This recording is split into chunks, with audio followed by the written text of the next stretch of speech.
starts very simply, but this boy was advertising on a great website called...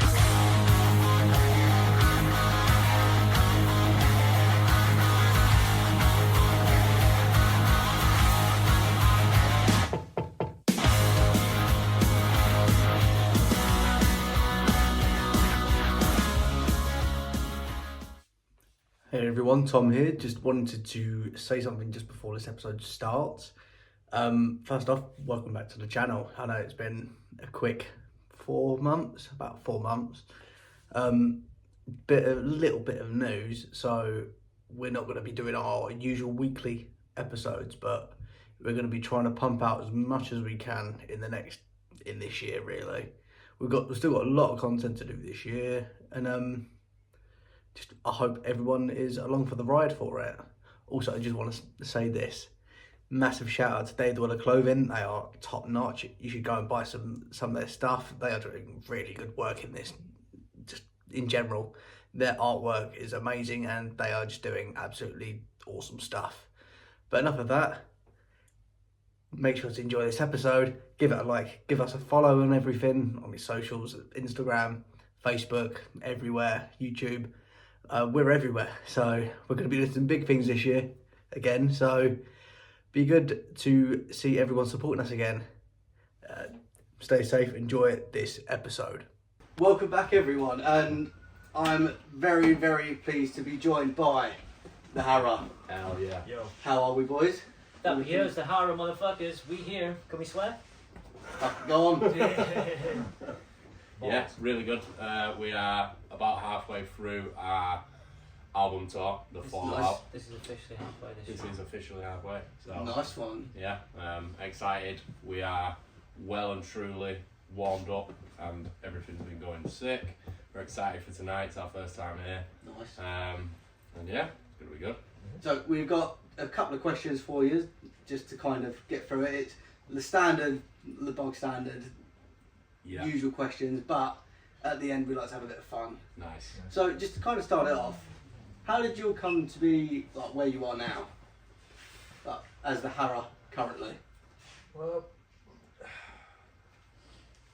friendship is a Hell yeah. interesting beast. I guess the chronology of the band and how we've got here today, it starts very simply, but this boy was advertising on a great website called joinmyband.com. For anybody looking for a band, it's still a great website. Looking for people to jam with. I hit this guy up. We get it on. We get it on. We get it on. And we're like, we need a sick ass drummer. Find Jack. The trifecta begins. And then from that moment, it's just been the boys working hard. It's been a lot of kind of trial and error though, and I think if a band is that, like we've been a band 7 or 8 years, something like that. Yeah.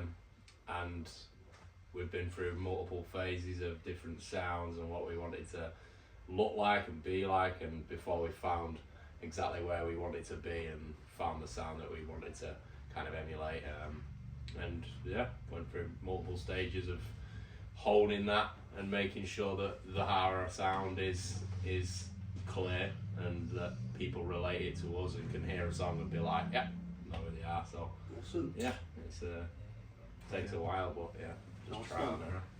I like to ask this question because I like to get like all of your different tastes. So what would you say is like the inspiration behind your sound?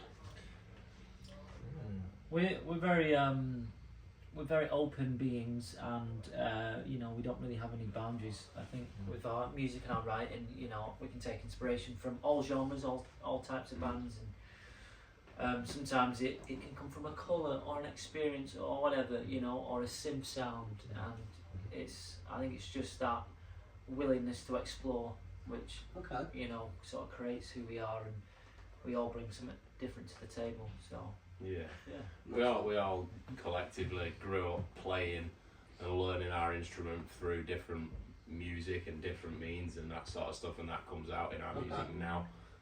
For instance, I grew up listening to a lot of rappers and hip hop and that sort of stuff before getting into metal and getting into that sort of stuff later on.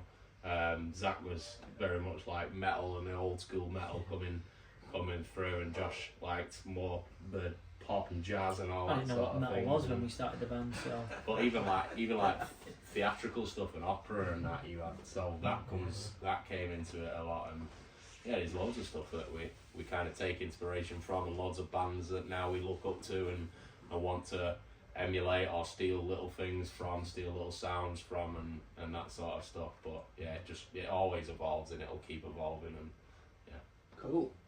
So, have you got any like favourite moments from like either gigs or like festivals that you've been at? go on. I'll lead with this. So, first thing that sprang into my mind then, when you asked that question, would be, I think Download Pilot would be a hard one to, Yes. to top, because it was, you know, the first kind of music event in the wake of COVID, Yeah. and it was also our first festival, like our first like Big proper- moment. That. Yeah. very big moment, an extremely scary moment, but I think that was like a turning point for us in loads of different ways, because it, I think, cemented in the, you know, going through that period of time. It was a tricky one, and then we land that show absolutely terrified, and we go out and we smashed it in the way we did. It just kind of opened up a door where we were like, wow, this is the lane of the community that we love and we want to be part of. And Yeah. I think it just literally changed our world, just that moment. Yeah, it did. Crazy. Awesome. I remember us walking around the field, like behind the stage. We had like my dad Steve just walking us around this field like a football manager, giving us like a team talk of how it's gonna be and how to think, and like not overthink it, just go out and have fun. We do it all the time and that sort of stuff. But there's been so many moments. I always say about, we played Rock for People main stage, and that wasn't supposed to happen, and we turned up to the festival the day before, I think, or the day of, and a man like Dave, shout out Dave, who runs all that and sorts all the bands out for that, came scooting over on an electric scooter, and he was like, Incubus have pulled out, and we was like, oh, fuck, like, we wanted to see Incubus, and then he asked us to fill in for him, so it was like, That's a pretty big Yeah. spot.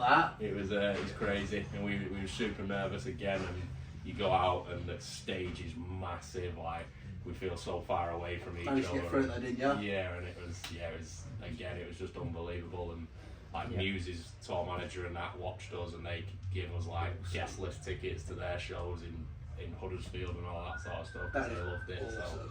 yeah, it was just a sick experience, and then we've been back a lot of times since, and been That in that VIP is and genuinely that. so awesome. Like a band that big notices Yeah, you boys, and like just respects you Yeah, craft It was, there. it was also hilarious as well, because when we got bumped up to main stage, we were allowed access to like the back of the main stage, essentially, where all the main bands are parked, all their, you know, fly-by nights and everything, and then we just come in with our little van and park it at the end of all of these like 20 double-decker blacked-out buses, and Yeah. there we are at the end, just chilling out, yeah. camping outside in front There's a of it. great photo. There's a great photo of like Arctic, van, sleeper, and it just looks so out of Brilliant. place. But it's it's a great memory. Brilliant. So, I'm trying to think of what to say. Here's one. Fuck it. We'll have a fun one now. If your band had a mascot, but it has to be an inanimate object, what would it be? This is like a staple one for our podcast. It's not a staple question. An inanimate object mascot. I know one. A telephone. An old school telephone would make sense. Any reason behind that? Yeah. Rockstar, our survival mode era had this theme about this devil and all that sort of stuff, and you'd always like be on this telephone, so that'd work. What about something for the new stuff though, for the Fallout? Scooby Snack. Yeah, probably Scooby Yeah. Snack. Fair play. Scooby Snacks, telephone, and we did used to just have like our logo on that. Remember the light box we had? Yeah. Like, I guess it's a bit of a cop out answer, but the TH, the symbol that we have, just I mean, it's Yeah. fair. That'd be It sick. works. That would be awesome. Yeah, I don't know.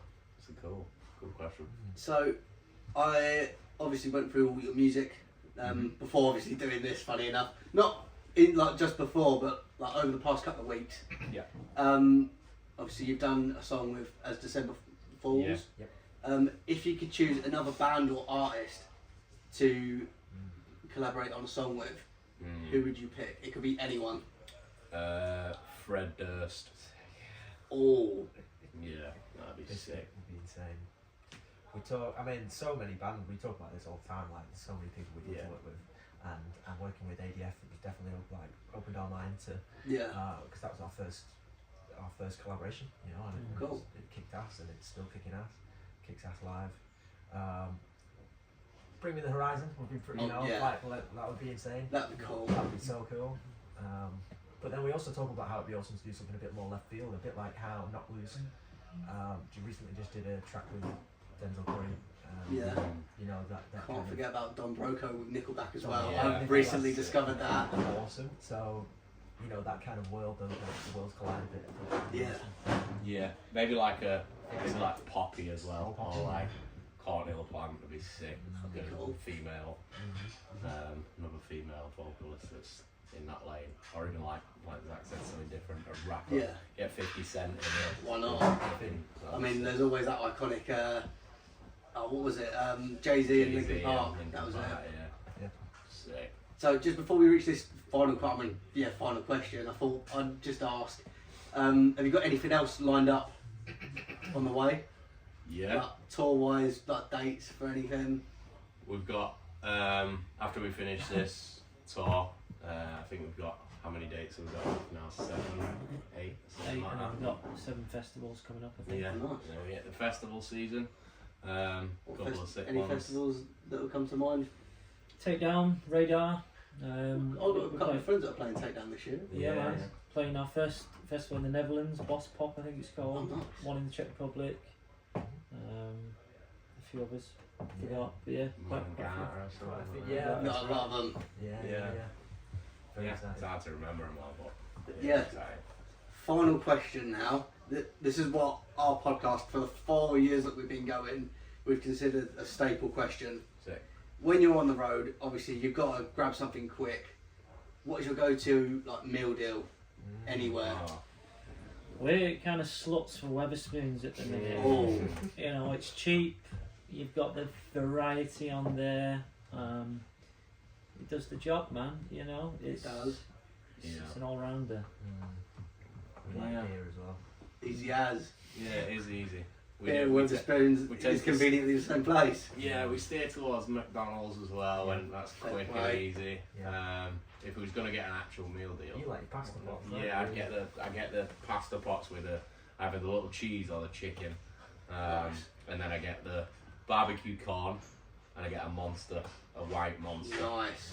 just emo fuel Yeah. basically. So yeah, Well, boys, I am genuinely very honoured to have interviewed you today. Where can everyone find you if they already don't know where to find you? You can find us everywhere, on every bloody thing. The Hara Band. That's it. Or at Weatherspoons. Or at work, yeah. Weatherspoons Or or there. McDonald's. Yeah. Boys, thank you so much. It's been an absolute pleasure. Thank you. Thanks so much.